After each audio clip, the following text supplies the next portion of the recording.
Hey everyone, Nike here. I wanted to do a guide for warrior healing skills since we've come a long way from the time where you sought healing Cygnet and that was the best skill always. This guide will be a bit in more depth than a general guide, and for non-warrior players it'll be pretty useless. However, I think it's a pretty valuable subject for warrior players out there, so let's get into it. Alright, first we're going to go through each healing skill and discuss the pros and cons. First up is going to be healing Cygnet. For years this was the default and really the only choice a player could make for a healing skill. It provides a decent heal over time and can be activated for a small heal and a big application of the resistance boon. The heal is the strongest when you're using strength runes since you aren't really concerned about rapidly restoring your health to scholar buff range. It's very strong when there are a lot of condition damage effects or environmental effects that do damage over time.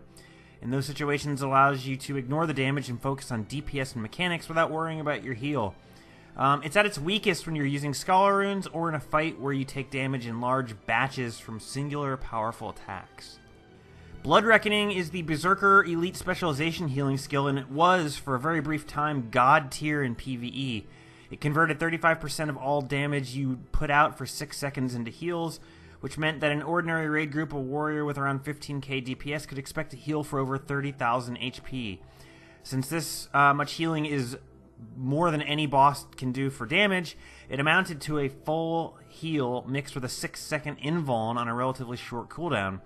Unfortunately, the good times ended in the name of PvP balance and the skill was nerfed to 10% healing conversion, but with a much larger base heal. It works out to be around a 12k heal now, all things considered, which is still well above the curve for most professions' heals. Blood Reckoning is great when you are fully buffed comps, so the damage to healing is maximized, as well as against bosses that you can easily unload clean DPS rotations on. Blood Reckoning is actually extremely weak in situations where you have to interrupt your rotation, or worst of all, swap off your greatsword for CC or some other necessity. And Defiant Stance. Defiant Stance was, until the Blood Reckoning nerf, simply an inferior version of Blood Reckoning. It had a shorter invuln phase and healed for less, and didn't come with the upside of being a rage skill. Now that Blood Reckoning doesn't qualify as an invuln skill, this is the only game in town if that's the game you're looking to play. This skill rewards encounter-specific knowledge, as using it as a bad time makes it a terrible heal, whereas using it at the right time is a full heal with strong upside. Defiant Stance is at its best when using Scholar Runes and in encounters where you're going to take mostly direct damage in big bursts. It's at its worst against Condi Pressure, weak ambient damage, or one-hit kill mechanics that ignore invuln skills. Alright, so now I'm going to briefly discuss each raid boss and what heal I recommend for that boss and why. First up is Veil Guardian.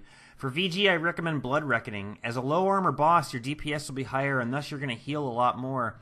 Veil Guardian has a predictable attack pattern even in later phases, and as a result, you should be able to get near perfect rotations off to maximize the value of it. Defiant Stance does have some merit for soaking Seeker damage and keeping your DPS up, but for most situations you can avoid Seekers by superior positioning, and you don't have to heal from them at all. For Gorseval, I recommend taking Blood Reckoning. The key to passing the DPS check is to effectively DPS during the CC phase. For this, Blood Reckoning is the clear winner. The 6 seconds of damage to healing means you can maintain full DPS rotations even when he has his retaliation.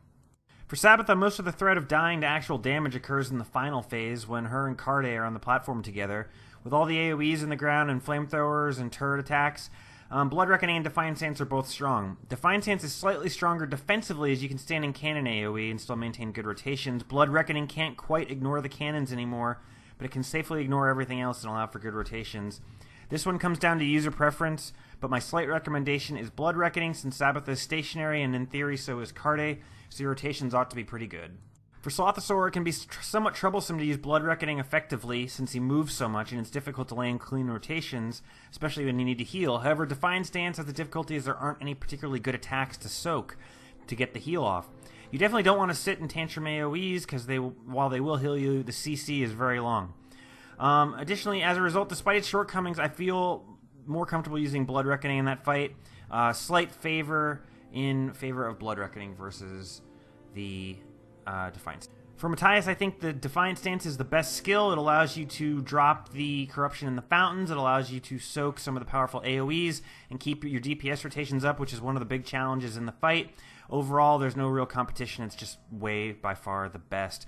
So that's it, guys. I hope you found this warrior guide to healing skills for raids useful, and good luck in your raiding. If you have any questions or tips that I may have skipped over, please feel free to hit up the comment section. See ya.